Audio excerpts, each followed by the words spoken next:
Assalamualaikum warahmatullahi wabarakatuh.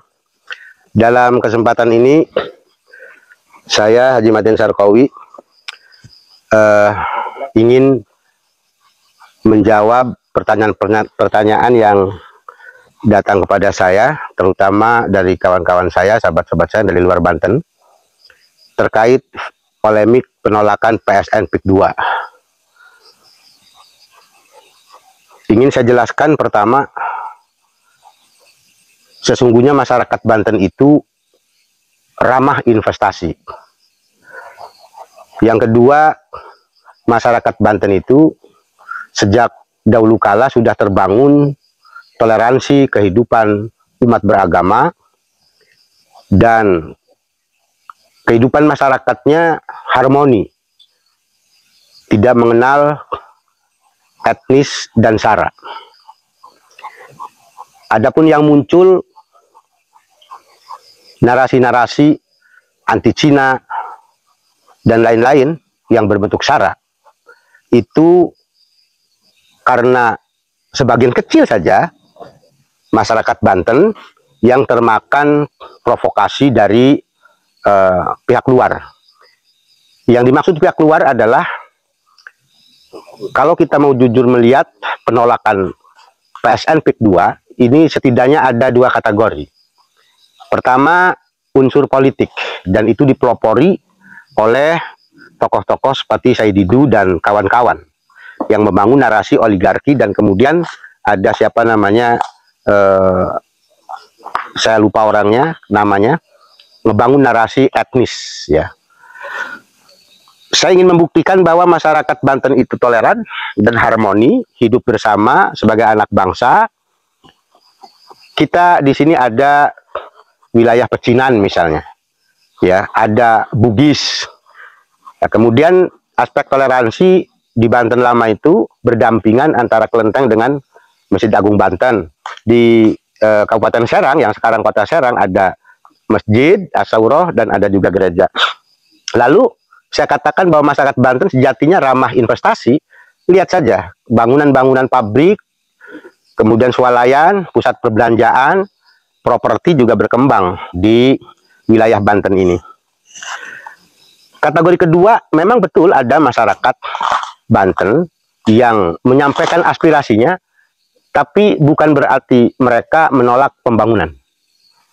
Mari kita lihat yang mereka sampaikan pun, khususnya masyarakat Banten ini, pada daerah-daerah terdampak itu soal perampasan misalnya, ya, perampasan atas hak tanah, kemudian pembayaran harga yang menurut mereka tidak layak, kemudian ada sungai yang diindikasikan diuruk misalnya.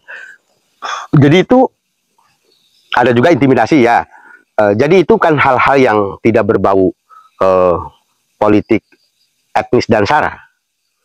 Karena sekali lagi masyarakat Banten itu sudah terbiasa hidup harmoni dengan lintas etnis, lintas sara.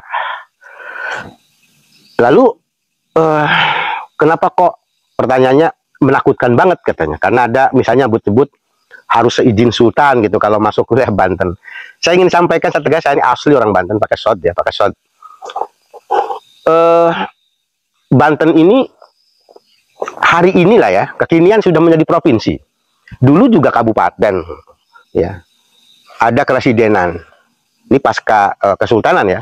Artinya kita melihat realitas hari ini, Banten adalah sebuah provinsi dan tidak terpisahkan dari Republik Indonesia. Oleh karena itu kan hanya narasi saja, narasi-narasi yang dibangun oleh orang-orang tertentu. Ya. Kesimpulannya, para investor yang mau berinvestasi di Banten, insya Allah terbuka. Syaratnya, pertama, prosedur harus ditempuh secara baik dan benar.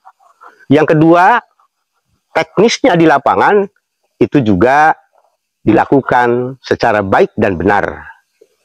Dan saya bersaran, ini juga saya juga mengkritik terhadap pemerintah setempat ya, dan pemerintah di pusat, bahwa khususnya pemerintah daerah yang menyusun rencana tata ruang, kemudian yang berkuasa memberikan surat izin prinsip, hendaknya bukan hanya sekedar itu tanggung jawab pemerintah ini, tetapi tanggung jawab pemerintah harus merangkul antara pengusaha dan masyarakat.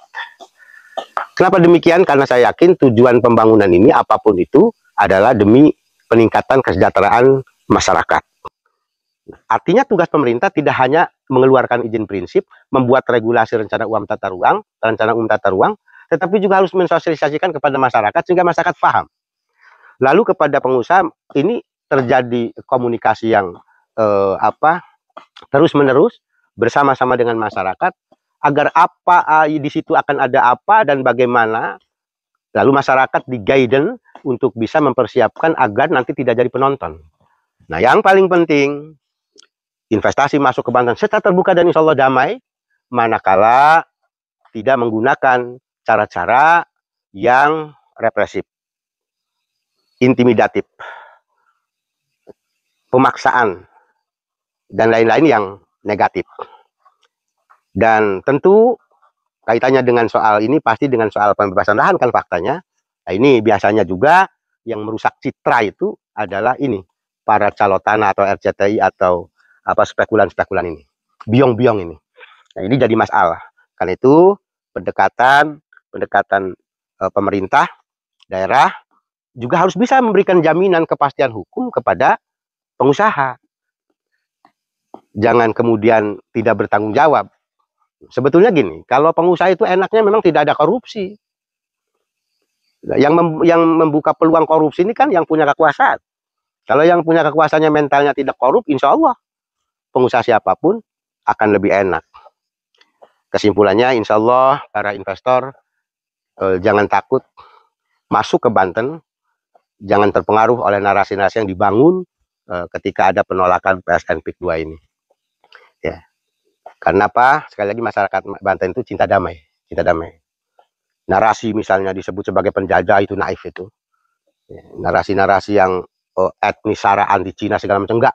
Wong di Banten ini banyak Cina kok. Di kota Serang itu banyak Cina. Enggak apa-apa wong kita setiap hari bergaul.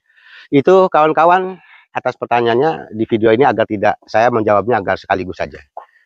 Ya, mari kita bangun Banten yang damai, Banten yang ramah investasi, dengan catatan toh semuanya tujuan pembangunan apapun ini untuk kepentingan kita bersama. Mari kita bekerja dalam rangka membangun Banten yang lebih maju ke depan.